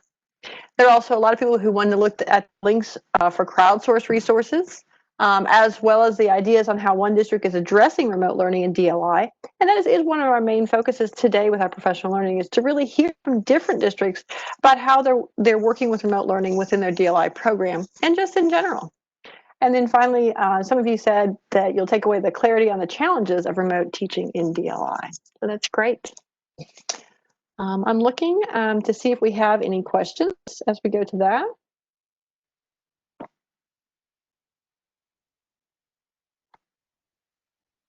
And it looks like we've got, again, a lot of thank yous and great job. And when they appreciate you sharing, Donna, just like they appreciated Johanna from Dare County. So great on that. We did have one question about, again, the high school credit courses for middle school students, about how that works if they take just one or two courses and don't continue on. And the answer is simply what you would expect. When a student takes a high school credit course, whether they're in middle school or high school, their course completion goes on their transcript. And if they don't continue in that subject area taking high school credit courses until later, then they don't. But what they have taken and completed is documented.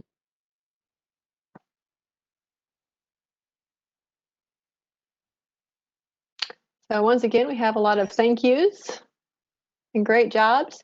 And one thing to mention as we're segueing into the next part is when we talk about professional generosity, we do want to give Leslie Grand credit for that. Donna mentioned her as a retired world language teacher extraordinaire who apparently does not sleep anymore because she's created an entire website with many resources for world language classrooms K-12 in different environments. And so you saw Donna shared some of those. And some of the other things that you've seen here today, like on the language specific resources page, have been brought to our attention because of Leslie Grand's website and the tremendous amount of work she's done since we all started with remote learning in the spring. All right. So I'm conscious of our time. We've got about 20 minutes to finish up. Let's go ahead and segue into our last bit where we talk about PD, or professional development for DLI educators. We're going to talk about 4 topics today, which are on our professional development tab on the NCDPI Google site. But specifically book studies, NC North Carolina conferences, other DLI professional learning from our neighbors or our region, or even across the country or internationally. And then, of course, we're going to end up with our webinar series that this is a part of. So we'll begin with the book studies. I think some of you are familiar with this first book. It's Educating English Learners for a Transformed World. It's written by Thomas and Collier, who are 2 researchers who actually focused a lot of their research here in North Carolina on our DLI programs. But their first book focuses on educating English learners, or ELLs. You may recall that last school year we did an instructor-led offering of this as a Canvas course. And then we converted it into a self-paced Canvas course for 1 CEU, or 10 contact hours. It's available in NESIS, our North Carolina Educator Evaluation System, or home base. It's also available from Canvas Commons. So if you want to download this course and do this book study on your own locally, you could do that, even if you're in North Carolina, because we've had people ask about that. You certainly can here. And then it's available to anyone who has access to Canvas Commons across the country or around the globe. This is part of our Thomas and Collier series. This book one, or we call it sometimes the Blue Book. And it is, by the way, also published in Spanish, if that's a preference. Going forward, now that we have the Blue Book study, the next one in this series, of course, will be the Red Book, which is Dual Language Education for a Transformed World. We like this book a lot in North Carolina because, of course, there's a whole chapter about our North Carolina DLI programs and all the work we've done starting in the fall of 1990 and moving forward. Right now, for this school year, 2020-2021, the instructor-led offering of book study number 2 of the Red Book that you see here is being developed. We hope to offer that sometime during the school year, probably in the spring. And then, just like the Blue Book study, we'll convert that into a self-paced version. We'll make it available in NESIS or home base so that anyone in North Carolina's system can go in and do that on their own as a self-paced study. But we'll also make it available in Canvas Commons for everyone who wants to use it in a different way. There are 3 other books in the Thomas and Collier series, and we have plans that are currently under discussion and negotiation about how we'll do book studies for those 3 books. One of which just came out, the last one you see there on the right, the purple book, Transforming Secondary Education, Middle and High School DLI Programs. That just came out in 2018, so some of these are relatively new. All of that is available, as I said, on our Professional Development tab on the DLI Google site under Book Studies. Another thing that's available under that tab is information about our North Carolina conferences. In North Carolina, we've worked very hard to make sure that our DLI community is part of our larger world languages community. And so we partner with FLANC, which stands for the Foreign Language Association of North Carolina. FLANC makes it part of what they do in both their fall conference as well as their spring conference to incorporate DLI. So the annual fall conference is coming up. It has gone virtual, as have most of our conferences of late. And it will now be October 9th through the 11th.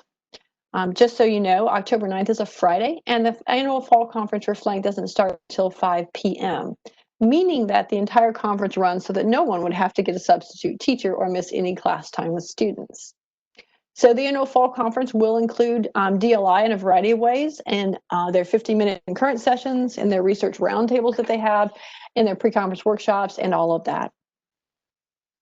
The theme for this conference is Hindsight is FLANC 2020. And so they're featuring sort of lessons learned from teachers around our state, K-12 and even K-20, to tell you the truth, on a number of topics. And so I encourage you to get involved with that, especially since it's now virtual. And if you're a new teacher in their first, second, or third year, you can actually apply for a beginning teacher scholarship to attend the annual FLANC Fall Conference. Those applications are due by September 15th. On this slide, I've linked up information about the fall conference and one that goes right to the beginning teacher scholarships as well. So if we jump out there real quick, you can see that they do registration for the FLANC conference entirely online. And so you can get more information about it. You can see the example schedule, all of that, if you would like. In addition, as we get further on in the year, we'll also talk about the FLANC Spring Conference, which is a one-day opportunity on a Saturday. And that also incorporates what used to be our standalone North Carolina DLI seminar for teachers and administrators. It's now entirely part of the FLANC Spring Conference, much like DLI is incorporated into the annual fall conference. I've just been told that spring conference will also be virtual. All right, there's some other professional learning that you may be interested in, and these are all posted on the other DLI professional learning webpage. We have different partners who offer things that are specific to our DLI audience, and so one of them is the Center for Teaching for Biliteracy. They currently have, on an ongoing basis on their website, a broadcast, a recording of a broadcast called Moving a DLI Biliteracy Program to a Distance Learning Platform.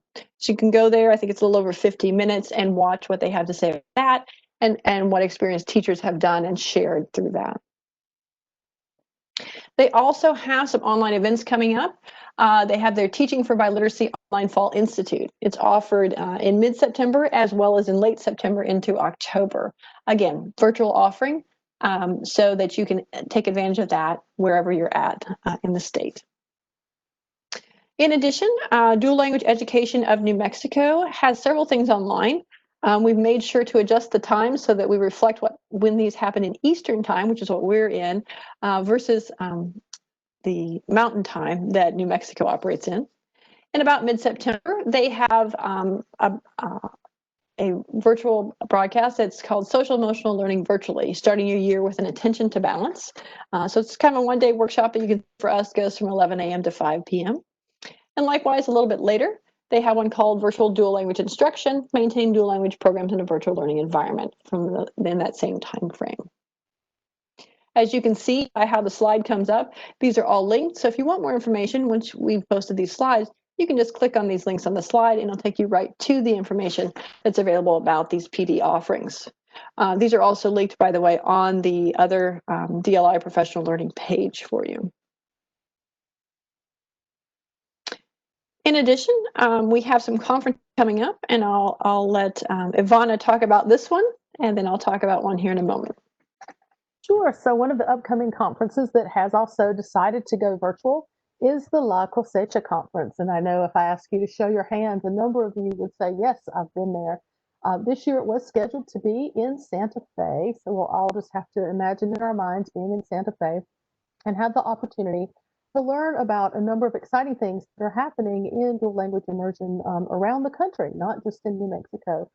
GLAD is one of the things that is often highlighted there, including a new project they've been working on with GLAD for Espanol, which is already being used in our dual language immersion programs in Henderson County, North Carolina.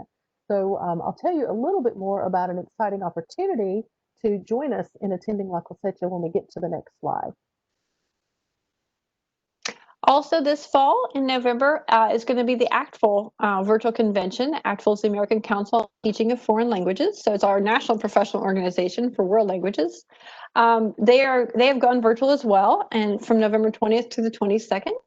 And one thing to note is that they have several what they call special interest groups that also do presentations at the conference and have forums and so forth throughout the year. And one of them is an Immersion special interest group.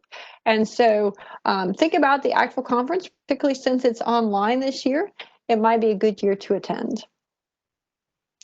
ACTFL, all the way, also, by the way, just like Flank, has some different sort of scholarships, what they call a stipend award for people to attend. These are targeted at different folks. They're targeted at beginning teachers as well as first-time attendees of ACTFL. And also, for the first time this year, they've added a new stipend award for people of color or educators of color who would like to attend ACTFL, and they can apply for the stipend award. Those applications are due by September 16th, a day after the Flank applications are due for their beginning teacher scholarships. And if that wasn't exciting enough, many of you may also be aware that Title III has been able to offer sponsorships to a number of conferences in the last few years. So we are in the process of taking applications for our fall and winter sponsorship opportunities. So you can see that the sponsors have the opportunity to give back to NCDPI and the field as a whole through a project. So ACTFL, Flank, and La Cosecha are all included in the fall-winter offerings for sponsorship. What we're asking in return for the opportunity to attend this conference is a 5 to 7 minute video on a strategy or a resource that you learned during the conference and how you would be implementing that with your English learners within the DLI environment. There's detailed information. If you were not able to attend one of our previous presentations, there's a slide deck that walks you through how to apply, what we're looking for in applicants, what courses or what conferences are available, information about what it covers. So since we're not traveling this year, we are covering the cost of the conferences as well as substitutes if they are needed. We do ask in the slide deck that you make sure you research the conference, know when the dates are that you can actually attend, and then decide if that is what you would like to do, and then fill out that sponsorship application. So the sponsorship applications are due by September 11th, and the responses will be given by September 21st. So those blue words are hyperlinked. You can click on those. You can also go to our website to learn a little bit more. So another opportunity to have a sponsorship, this with an EL focus. How are you taking information back from these conferences and applying them in the EL classroom or with your ELs in the DLI classrooms, and then sharing that? You'll also see on our website that we have a special edition of our newsletter that includes the projects from our previous sponsorships. So we're very excited to have the opportunity to offer this to you once again. And one thing to think about with all of the scholarships and stipends and sponsorships that we're talking about here is that they often cover the majority or all of the conference registration, which sometimes is reduced because things have gone virtual. And so, for example, Flank is half price compared to what they were last year, but their beginning teacher scholarship covers all costs. And so likewise with ACTFL, I think it covers a majority of your costs to pay registration, and then the sponsorship, as Yvonne has just outlined, covers that as well. All right, finally, the last thing we're going to talk about with our PD is our DLI webinar series, which we're currently experiencing. This was our first broadcast for this school year. And of course, now we are finished with our summer broadcast. And so it will be processed for our archives. And as I said, I'll post that as soon as I can so that you can use these materials locally for what you need to share. Coming up next is our fall DLI webinar on November 12th. It's also on a Thursday from 3:30 to 5:30. That's our schedule for this year. And it'll be focused on building a strong K-12 DLI sequence. There's a lot of variety when it comes to our K-12 DLI programs across the state. But when we think about, for example, language proficiency development, as well as the incorporation of content in the DLI program language, we're going to take a closer look at what some of our districts have done with that and how they've answered the questions for what's best for their students as they continue to build their language skills and move toward graduation. Also, we have winter and spring webinars, as you can see, in February and April, respectively, on different topics with professional learning in the winter and advocacy and community buy-in for DLI programs in the spring. So once again, we have a poll question. Which of these PD opportunities do you want to consider? And you can check all that apply. So we have our book studies, our conferences, the other DLI professional learning, and our webinar series. What's most interesting for you to consider, either yourself or for others who are DLI educators and might be interested in this? I have opened the poll, so it should be in your control panel, and you can respond. Check all that apply.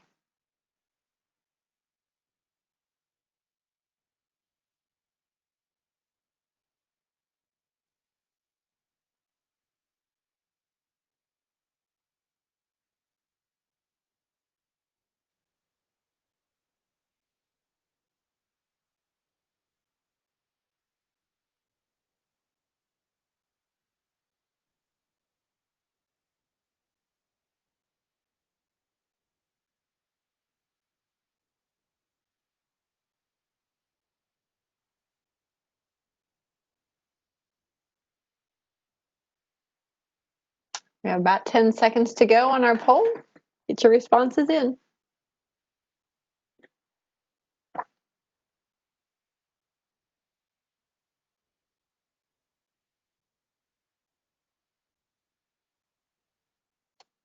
All right, let's take a look. You should be seeing the poll results. It looks like there's something that everyone's picked to consider. Starting with our DLI webinar series, as I said, we'll be back in November with this, and we'll be glad to see you again for sure. There's some of you going to look at those other DLI professional learning opportunities either coming up here this month in September or the conferences in November, like La Cosecha or ACTFL. There's also people looking at the North Carolina conferences with the Flank Fall Conference in October.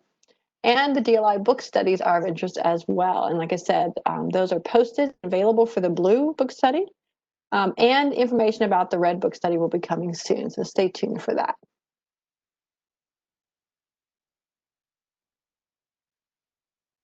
All right, we are to the end. We have just enough time to wrap up today. We do appreciate everyone staying on the line with us who's able to.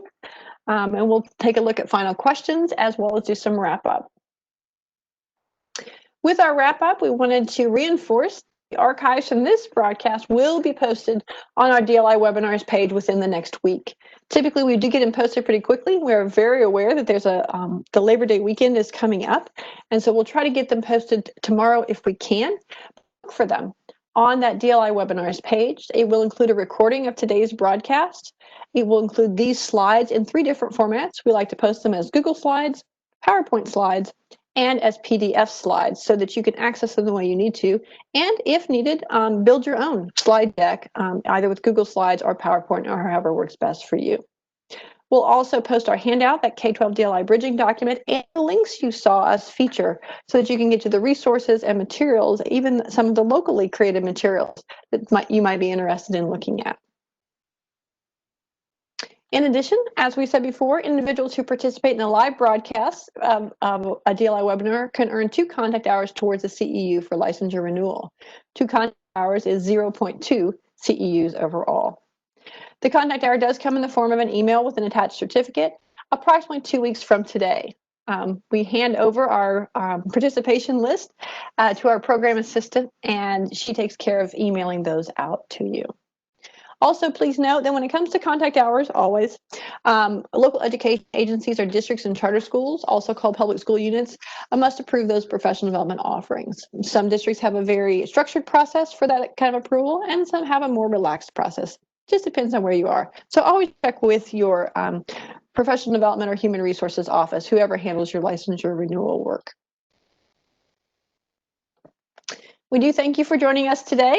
We're going to take one last look at our questions box and see if there's anything else we need to address. But we appreciate you being here today. We also want to thank our guest speakers, Donna and Johanna, for joining us and sharing all the great things they're doing with their DLI programs in their districts.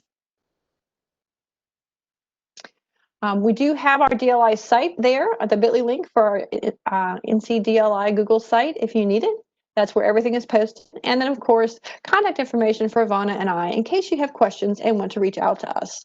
You're welcome to reach out to both of us or one of us if it's a specific question for ESL or world languages. It's up to you.